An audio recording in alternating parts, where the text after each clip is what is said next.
রনে math জোনে স্বাগতম। আজকে আমরা দেখব এই যে বীজগণিতের কিছু অঙ্ক আছে, এই অঙ্কগুলো সব পরীক্ষার জন্য এসে থাকে। আর এই অঙ্কগুলোর জন্য সবচেয়ে গুরুত্বপূর্ণ সেটা হচ্ছে আপনার সূত্রগুলো মুখস্থ রাখতে হয় সবসময়ের জন্য। এবং এই সূত্র মুখস্থর পাশাপাশি যদি এমসিকিউ এর জন্য আসে, তখন কিন্তু এটার আবার শর্টকাট কিছু রুল আছে, ওই রুলগুলো আমরা অ্যাপ্লাই করে মাথার থেকে চিন্তা করেই আমরা ভ্যালুটা বসায় দিতে পারি। তো প্রথমে আমি অঙ্কটা ডিটেলস করে দেখাবো ফর্মুলা দিয়ে। আমরা কি জানি? এ বির ফর্মুলা। এ বির ফর্মুলা কি জানি আমরা? a plus B divided by 2 whole square minus a minus B divided by 2 whole square. এটা কিসের সূত্র? এ বির সূত্র। এটা আমরা যারা পড়াশোনা করে আসছি, আমরা হাই স্কুল লেভেলে 6, 7, 8 আমরা এই সূত্রটা অনেকবার দেখেছি এবং এই সূত্রতে আমরা অনেকগুলো অঙ্কও করেছি। তো যাকে এটা এখন তাহলে আমি a প্লাস বির মান কত দেয়া আছে? 4। এই যে এখানে দেখেন, তাহলে a প্লাস বির মান কত? 4। এ প্লাস বির মান বসালাম, নিচে কত আছে? 2 ভাগ 2, ব্র্যাকেট দিয়ে কি হবে? Whole square. এই জায়গাগুলো একদম ওয়ান ধরে ধরে গুছায় গুছায় করতে হবে। একটু যদি ব্র্যাকেট ভুল হয়, একটু যদি ভাগ ভুল হয়, পুরো অঙ্কের মানটাই ভুল হয়ে যাবে। তাহলে আমি a প্লাস বির মান বসালাম 4, নিচে কত? 2। তাহলে ব্র্যাকেটের ভেতরে যেটা ছিল সেই কাজটা আমি আগে করলাম। a প্লাস বির মান 4, নিচে কত? 2। এবার ব্র্যাকেটটা দিলাম, তার উপরে আবার কি আছে? হোল স্কোয়ার দিলাম, মাইনাস আছে মাইনাস দিলাম। একইভাবে এখানে a মাইনাস বি, ব্র্যাকেটের ভেতরে কি আছে সেটা দেখবো। a মাইনাস বির ভ্যালু কত? 2। তাহলে এই a মাইনাস বির ভ্যালু 2, নিচে কত? 2, ব্র্যাকেট ক্লোজ, তার উপরে আবার কি আছে? পাওয়ার 2। তাহলে এখানে দেখেন 4কে 2 দিয়ে আগে ভাগ করব, স্কোয়ার পরে 4কে 2 দিয়ে ভাগ করলে কত? 2। তাহলে 2 এর উপরে কি? স্কোয়ার, মাইনাস 2কে 2 দিয়ে ভাগ করলে কি? 1, 1 এর উপরে স্কোয়ার। অনেকে 2 শূন্য লিখে ফেলেন, কখনোই না। একই সংখ্যা যখন একটা থেকে আরেকটা বিয়োগ করব তখন শূন্য হবে, একই সংখ্যা যখন একটা দিয়ে আরেকটাকে ভাগ করব তখন 1 হবে, এটা মনে রাখবেন। তাহলে 2 এর উপরে স্কোয়ার করলে 2 দুগুণে 4, বিয়োগ 1 এর উপরে স্কোয়ার করলে 1, সমান কত আসতেছে? 3। তাহলে এই অঙ্কটার মান হচ্ছে 3।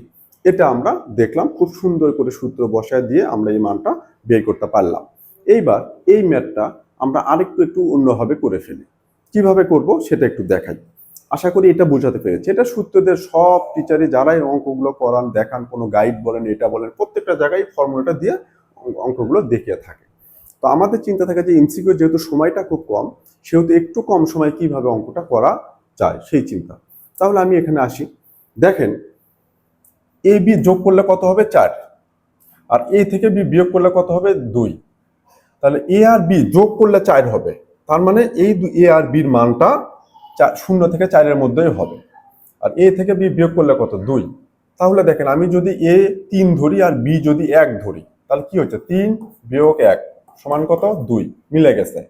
এখানে আবার 3 যোগ 1 সমান কত? 4। খুব সুন্দরভাবে দেখেন আমি মিলাই দিলাম। 3 থেকে 1 বিয়োগ করলে 2, কারণ এ থেকে বি বিয়োগ করলে 2 হবে। 3 থেকে 1 বিয়োগ করলে কত? 2। আবার 3 আর 1 যোগ করলে এর মান, যেহেতু এখানে 3 ধরলাম, 3 যোগ বির মান 1 ধরলাম, 3 যোগ 1 করলে কত? 4। তাই এখান থেকে আমি দেখতেছি যে এর মানটা কত আসলো? 3। আর এই বির মানটা কত আসলো? 1। তাহলে এ বি মানে কি? এর মান গুণন বির মান। এর মান কত? 3 গুণন বির মান কত? 1 সমান কত? 3 একে 3। তাহলে এ বির মান কত হবে? 3। এই অঙ্কটা যে আমি এখানে দেখাইলাম, এটা যদি আপনারা এইটা চিন্তা করেন, মাথাতেই হয়ে যাবে যে আমার এর মান 3, বির মান কত? 1 আসতেছে। 3 বিয়োগ 1 2, 3 যোগ 1 4। তার মানে এর মান 3, বির মান কত? 1। এ বি মানে কি? এ গুণন বি। 3 গুণন 1 কত? 3। মুখে মুখে শেষ। এবং দেখবেন যে 5 সেকেন্ড 10 সেকেন্ডের মধ্যে এটা শেষ হয়ে যাবে। এটার জন্য কোনো রাফও করতে হবে না। বাট তার আগে এই অঙ্কগুলো সম্পর্কে আপনার যত বেশি প্র্যাকটিস করবেন, যত বেশি জানবেন, যত বেশি লিখে লিখে করবেন, লিখিতর জন্য করবেন, ম্যাথ যত বেশি পারবেন, পারার উপর নির্ভর করবে আপনি শর্টকাটে কত এক্সপার্ট হবেন। আপনি ম্যাথ যত এক্সপার্ট হবেন, যত বেশি পারবেন, শর্টকাট তত আপনার জন্য। আপনি যত ম্যাথে কম বুঝবেন, ম্যাথ করতে কম পারবেন, শর্টকাট আপনার জন্য প্রযোজ্য হবে না।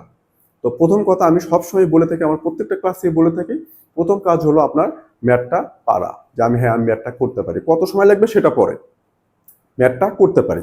তারপর ওই ম্যাথটা বারবার যখন করবেন, হ্যাঁ ম্যাথটা আমি অনেক ভালো করে করতে পারি, তারপরে দেখবেন শর্টকাট আপনাকে বলতে হবে না, আপনার মাথা নিজে নিজে নিয়ে নেবেন যেটা এমন হবে, এটা এমন হবে। তো আশা করি বোঝাতে পেরেছি। যদি ভালো লাগে লাইক, কমেন্ট, শেয়ারতে পাশে থাকবেন। ধন্যবাদ সবাই।